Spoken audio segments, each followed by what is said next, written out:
17 हाथियों का गणित। सेठ घनश्याम दास बहुत बड़ी हवेली में रहता था। उसके 3 लड़के थे। पैसा, नौकर चाकर, घोड़ा गाड़ी तो थी ही, मगर उसे अपने खजाने में सबसे अधिक प्यार अपने 17 हाथियों से था। हाथियों की देख रेख में कोई कसर न रह जाए, इस बात का उसे बहुत ख्याल था। उसे सदा यही फिक्र रहती थी कि उसके मरने के बाद उसके हाथियों का क्या होगा। समय ऐसे ही बीतता चला गया और सेठ को महसूस हुआ कि उसका अंतिम समय अब अधिक दूर नहीं है। उसने अपने तीनों बेटों को अपने पास बुलाया और कहा कि मेरा समय आ गया है।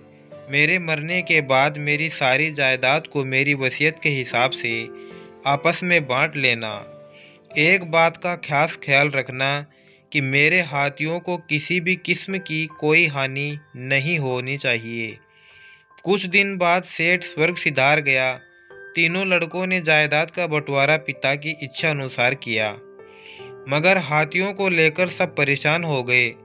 कारण था कि सेठ ने हाथियों के बंटवारे में पहले लड़के को आधा, दूसरे को 1/3 और तीसरे को 9वां हिस्सा दिया था। 17 हाथियों को इस तरह बांटना एकदम असंभव लगा। हताश होकर तीनों लड़के 17 हाथियों को लेकर अपने बाग में चले गए और सोचने लगे कि इस विकट समस्या का कैसे समाधान हो। तभी तीनों ने देखा कि एक साधु अपने हाथी पर सवार उनकी ही ओर आ रहा है। साधु के पास आने पर लड़कों ने प्रणाम किया और अपनी सारी कहानी सुनाई।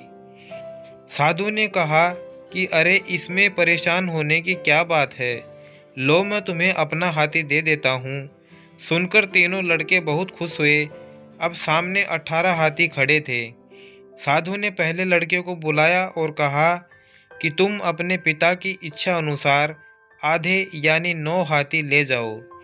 दूसरे लड़के को बुलाकर उसने 1/3 यानी 6 हाथी दे दिए। छोटे लड़के को उसने बुलाकर कहा कि तुम भी अपना 9वां हिस्सा यानी 2 हाथी ले जाओ।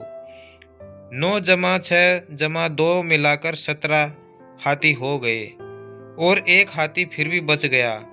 लड़कों की समझ में यह गणित बिल्कुल नहीं आया और तीनों साधु महाराज की ओर देखते ही रहे। उन सबको इस हालत में देखकर साधु महाराज मुस्कुराए और आशीर्वाद देकर तीनों से विदा ले अपने हाथी पर जिस दिशा से आए थे उसी दिशा में चले गए। इधर यह तीनों सोच रहे थे कि साधु महाराज ने अपना हाथी देकर कितनी सरलता से और भोलेपन से एक जटिल समस्या को सुलझा दिया।